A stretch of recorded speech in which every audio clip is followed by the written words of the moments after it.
Hello, everyone, and welcome back to Bhakti Fundamentals.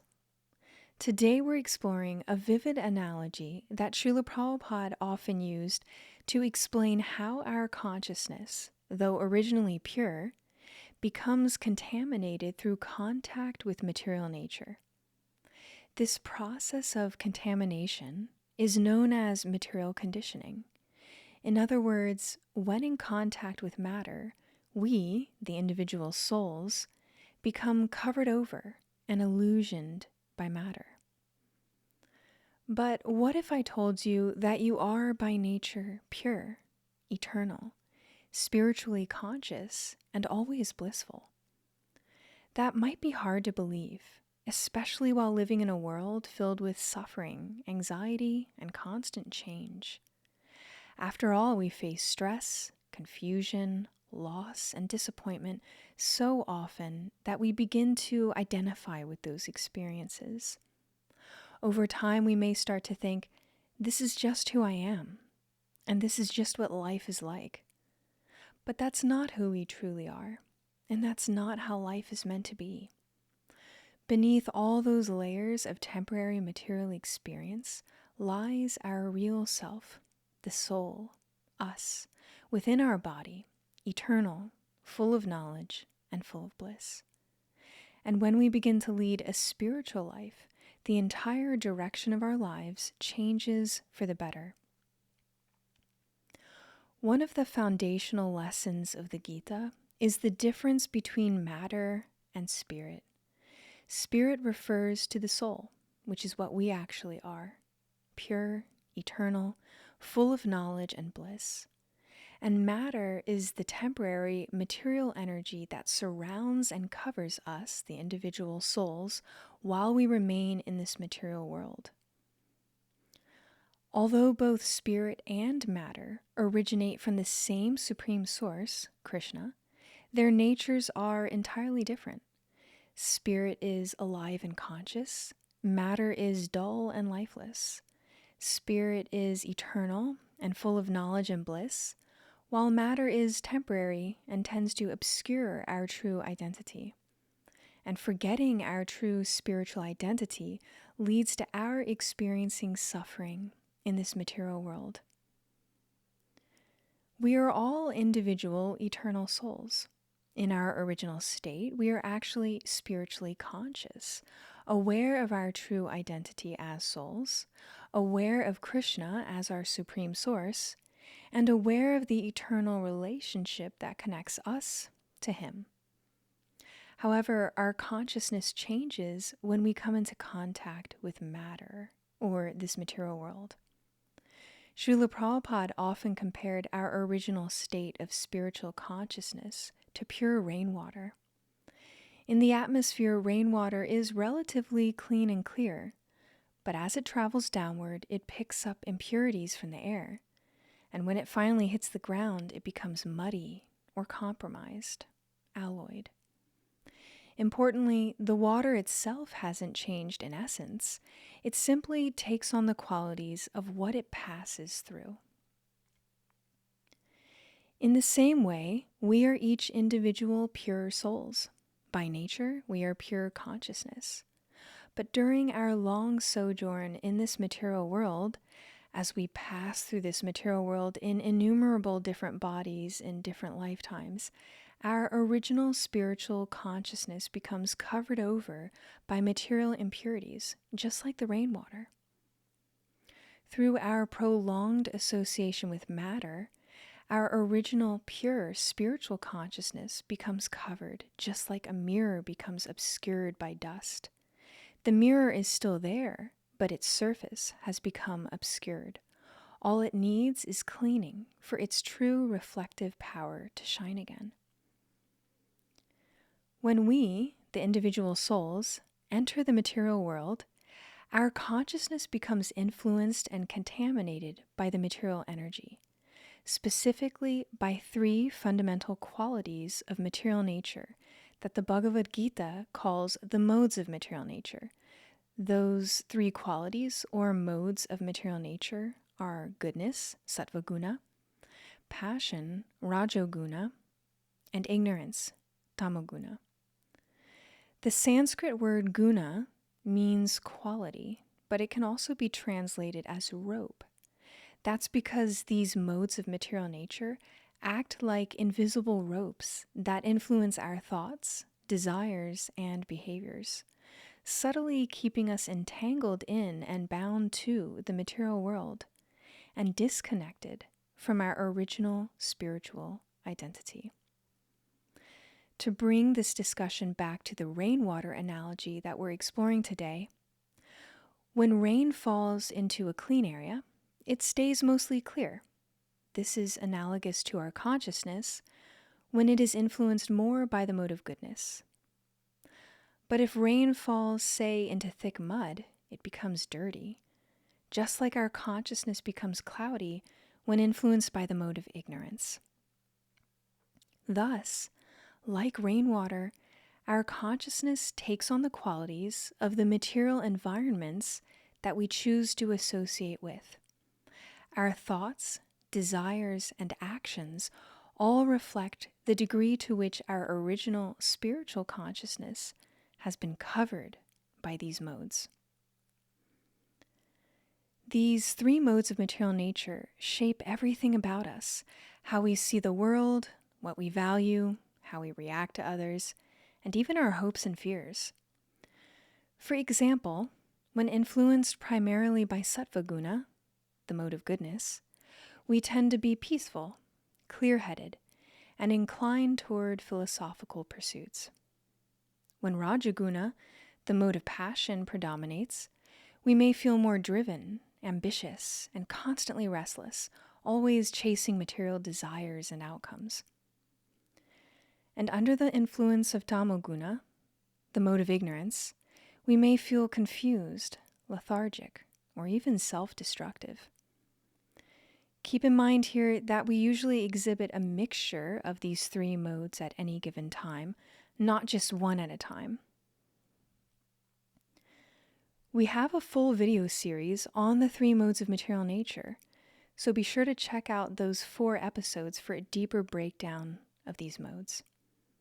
But for now, here's the key point. All 3 gunas, or modes of material nature, are part of the material world. None of them reflect our true spiritual identity. Instead, they cover it. These material modes act like layers of dust that veil us, the individual souls. To recover the original clarity of our consciousness, those material layers must be lifted. Only then can we once again express our true spiritual nature, our original spiritual consciousness. And how do we lift those layers? Through the spiritual practices of Bhakti Yoga. The goal of Bhakti Yoga is to restore us to our original spiritual consciousness, in which we are conscious of ourselves as souls, Krishna as the Supreme, and our eternal relationship with Him. In this way, Bhakti Yoga is like a medicine for our material condition. It restores us to our original, healthy spiritual condition. It's like a factory reset for the soul, us.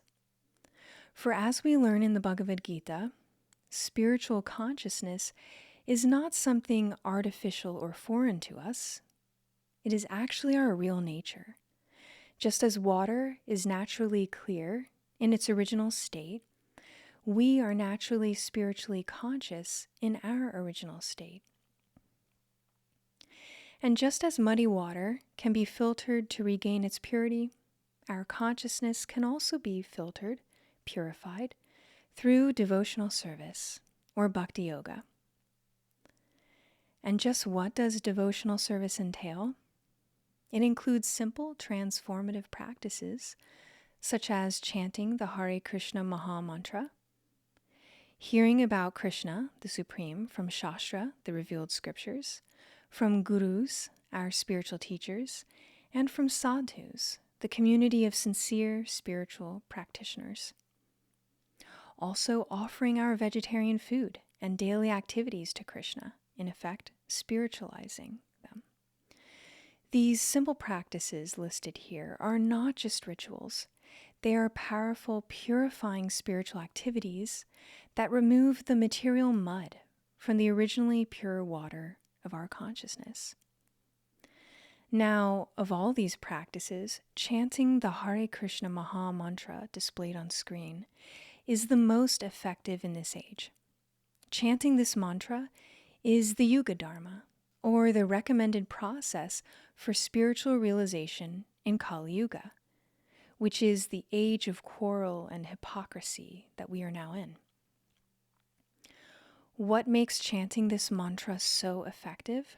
It's because this mantra is made up of the holy names of the Supreme, Krishna, and Krishna's names are non-different from him. When we chant these names, we are not just uttering sounds, we are directly associating with the Supreme Person himself. This sacred sound vibration is inherently purifying and gradually cleanses the material contamination from our consciousness. If we think about it, we make time to clean everything else in our lives, our bodies, homes, yards, dishes, clothes. So why not our consciousness also? The purifying effect of Bhakti Yoga is beautifully described in a well-known verse from a set of 8 prayers called the Shikshashtakam. These verses were given to us by Sri Chaitanya Mahaprabhu, who is considered non-different from Krishna himself. In the very first verse of his prayers, Sri Chaitanya says, Cheto Darpana Marjanam, which refers to a cleansing process. It means that the chanting of the holy names of Krishna cleanses the mirror of the heart. Just as dust on a mirror prevents us from seeing our own bodies clearly, the dust of our present material desires and impressions clouds our otherwise pure consciousness. But through the chanting of the Maha Mantra, that mirror is gradually wiped clean, and we begin to see ourselves and our eternal relationship with Krishna clearly once again. The wonderful thing is that no matter how muddied our consciousness may be at present, no matter what condition of life or what material modes we are operating under, this filtering process of Bhakti Yoga works. It may not happen instantly, but like filtered water slowly becoming clean, our consciousness becomes clearer and clearer the more we take shelter of the processes of Bhakti Yoga, especially the chanting of the Hare Krishna Maha Mantra. Just as rainwater doesn't have to become water, it already is water, we don't need to become spiritual, we are already spiritual. The problem is that our present muddied consciousness leads us to use our free will in material ways. But when our consciousness becomes purified through spiritual practice, we begin to see things as they truly are, and then naturally act in harmony with our spiritual nature. Thus, it's not about changing who we are, it's about removing the mud that's covering our awareness or consciousness of who we've always been, spiritual beings who each have an eternal relationship with Krishna. And this is what Bhakti Yoga can do for us. It removes the mud from our consciousness. When children go outside to play and get muddy, their parents allow them to do so.